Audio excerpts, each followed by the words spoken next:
Hi, I'm Alex Reeves. I'm a writer, director, sound designer, and a lot of other things too. I do editing. I'm here to talk about sort of my unique perspective and insight into filmmaking coming from sort of an audio sound background. I found that working in sound, a lot of filmmakers kind of leave sound sort of as an afterthought. It's rarely put into, especially for small budget projects, there's rarely any money for it. It's kind of like the last thing anybody worries about. And it is, in my opinion, extremely important in telling your stories.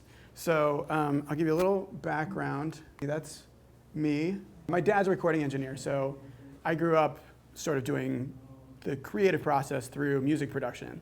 Through the years, sort of like growing up in that environment, I kind of learned the creative process and how to sort of balance the technical aspects of things through engineering and troubleshooting and making sure equipment works and all that technical stuff with, facilitating creativeness and getting the art through.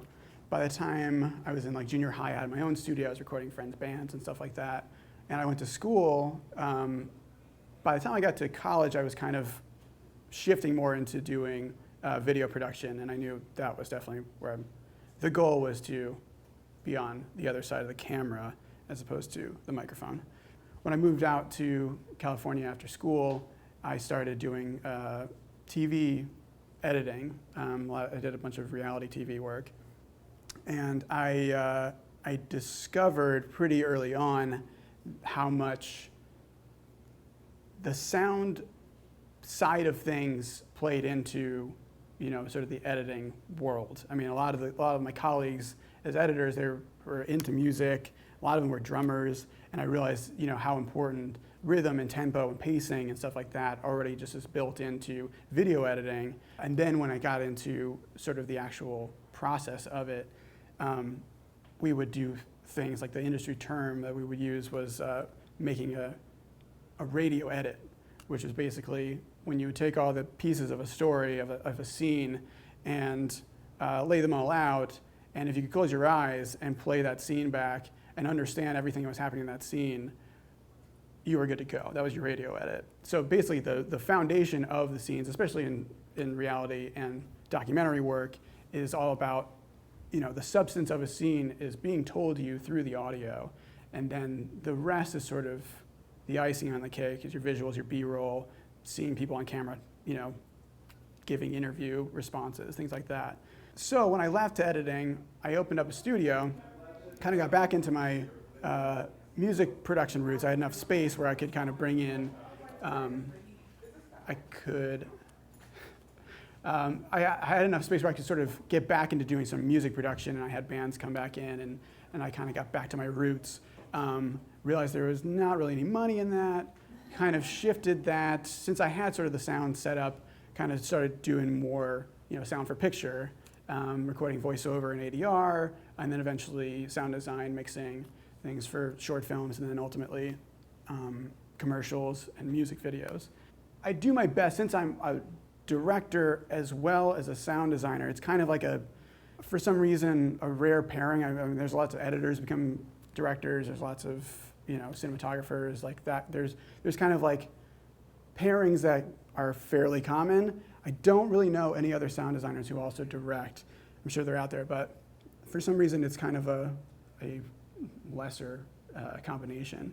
But I think, having been on both sides of things, sort of seeing the end of the process, where by the time you get to your sound mix, the process is pretty much finished. The picture's done. It's like you finish the mix and color it, and that's it. So seeing things from like the very end of the process, and then sort of applying that to the beginning of the process as a writer and director, I sort of find that it helps a lot in not just telling your stories better, but actually like the stories that you do tell. So this is just some other better directors who also appreciate sound. So what I'm going to get into is sort of not just that 50% is sound, it's 50% is picture, but also sort of how sound can actually, in some cases, do more than what your picture can do. So obviously, sound can enhance your visuals. So for example, I just recently did a short film that I wrote and directed, and it was kind of an ambitious project. It's this period sci-fi kind of Western thing, takes place in the 1890s. It's a short 22-minute film, and we knew that we weren't going to have a whole lot of budget for this thing, but to sort of like pull it off, there was going to have to be some balance of making sure that when we see, basically the plot is this young widow returns home after her husband dies and discovers that he's been building this like primitive artificial intelligence robot in the barn. No one's ever heard of a robot before, and it's all sort of based on early technology from the 1890s, and it's kind of steampunky. But the whole thing revolved around this relationship between our main character Margaret and how she's able to bond with this robot. And so to sort of sell the whole thing, because we didn't have the budget to build a robot that could actually do the things that needed to happen in the story, I kind of knew as I was writing the script that we were going to be focusing on the sound as helping us cue things throughout the story. So for instance, at the very beginning, we kind of established what the robot is able to do. If you apply the sound to the visual, you are able to sort of incorporate or recognize when that sound is happening on screen, that movement and that action is also happening. So it saved a lot of time and money. Start by establishing what the robot could do with some bigger, more expensive shots and VFX. And then once that was established, the rest of the story, every time we wanted the robot to do something, there was an associated sound design cue that was with that. So we didn't have to keep cutting back and seeing that robot doing another $1,000 shot. So I knew sort of as we built the story that this was going to be sort of part of it. It was going to be a device to sort of get us through the story. But what I also found was that it's not just sort of like a workaround when you don't have a budget. It actually ends up bringing people into the story more so than you would if you were just showing with big fancy visual effects, right? So it's like you kind of, if you give your audience a little bit more to imagine, and if you can give them just enough of the elements there where they can also engage in the story by imagining sort of what's happening on and off the screen, it just seems to draw people in, and they really like that. So I recommend it.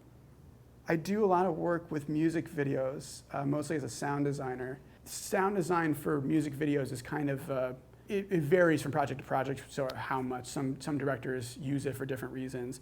But what I found sort of overall is cool about it is that it kind of brings you beyond just sort of the standard, the music and lyrics as your soundtrack, and then just kind of painting some pictures over it to imply the story over it. So some of the directors I've worked with, we've done some music videos with Childish Gambino, and the director on these really understood how much building a soundscape for a short, basically treating it like it's a short film, kind of helps sell the story beyond what you could just do, which is having music playing and some visuals to accompany it, right? So for this video, Sober, we established at the very beginning of the music video, there's no music at all. We're just hearing sort of the ambiance of the room. We're hearing dishes in the background and cars driving by and distant sirens and stuff like that. Music comes in, and at that point, we've already sort of established this like world. The video gets weirder and weirder as it goes on. It sort of turns into sort of surreal, strange experience. But what's cool about sort of establishing your soundscape is that you can, with this project, we kind of were able to sort of set a frame of reference of what the world was, so that when things started getting weirder and weirder, we knew that this is not, we're not in some sort of weird dream.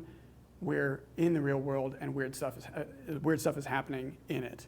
So there's a moment too where we were able to sort of break off the music. Music stops. We cut outside of the restaurant, and now we're out on the street and we're with the cars going by, music goes away. Childish Gambino gets up and he starts doing some weird stuff, and slowly the music is coming now back in, kind of muffled on the other side of the window. And then when we come back inside, music is now blaring back again. So like stuff like that, that's just things that you might not consider experimenting with if you're just focused on accompanying music and a music video with some pictures, right? It's just an extra added level of immersion in the story. So I've done work in virtual reality too, and so it's a totally different approach when you're doing sound design for virtual reality, sort of in the 360 space. It's sort of the same tools you're using. Like I've done sound design and mixing surround sound for theatrical releases and stuff like on TV, but you're using things going on around you in a totally different way. So what's cool about virtual reality is that when you're dealing with sound, every single sound that you're placing in that environment gets the same amount of attention. So you're not sort of dictating what people are paying attention to based on what's on the screen in front of you. You're placing everything in a real environment that a person is actually immersed in. So, if there's a TV on here, that's getting just the same amount of attention as, the wind coming out the window. So that no matter where you're looking, you're getting a full sound feel for that. What's more than that is that with virtual reality, because the viewer is fully autonomous in this environment, they can choose what they decide to give their attention to. There are story elements that sometimes you'll want to have in a virtual reality experience that you don't want your viewer to miss, right? So because you can be looking wherever you want, there could be something happening behind you that you have no idea happened because you were looking out the window or something. So that is why sound is so important in virtual reality, is because, for example, on this project I did for a horror movie called The Conjuring 2. It was sort of VR like promo experience that you could go through the haunted house and things are kind of popping up and weird stuff's happening all around you. There's one moment in it where there's a jump scare, and the director wanted to make sure that people are not looking out the window when someone's popping out a door at you. So obviously we use the sound cues of some like footsteps off in the distance, some squeakiness, things like that, to sort of guide people back to look behind them, so by the time that door opens, the weird thing jumps out in front of them and they're getting the full experience. Again, another weird thing that you might sort of overlook if you're not thinking about sound. Virtual reality, it's kind of hard not to think about it, is all about being immersed in a new world, a new environment. So if you don't have sound, you don't have the immersion. And then last, if you just take the picture away and tell the story strictly with sound, it also kind of gives you a cool way of telling a story. So I've done a lot of work in podcasting. Only recently have I started doing some narrative podcasts with some directors. We did a cool one where the writer-director, it was basically about two people on a date. It was all about sort of how you navigate a date and how you sort of should be in tune with the other person. And so basically the way we approached it was you follow these two people home from a date, they get back to, it's going well, they're having fun, they get back to the guy's apartment, and once they get inside, you start hearing their inner thoughts. And so we did a lot of work to make sure that we could distinguish between what's actually happening in sort of the diegetic real world, as if you're in the room with them listening to their conversation, and then immediately sort of jumping into their heads as they're sort of second guessing the things that they're saying and feeling weird or feeling happy about stuff. So that, where we're obviously not seeing anything, it was 100% about, guiding, bringing people into different realms strictly through sound. So we did a lot of stuff like, the obvious stuff like kind of reverby things in the ears, but we also did a lot of panning between things so we know where people were in location, in their apartment. If somebody was in the bedroom, they were off in the distance, and then we were directly in their brains with them immediately after. It was very cool. Yeah, that's actually about it. So obviously there's a lot of things you can do with sound. I highly recommend you think about sound when you're developing your story, like as early as possible, really. There's no reason not to. It's gonna be at least 50% of your story. Sometimes it's gonna be 100%. It does a lot to make a good experience.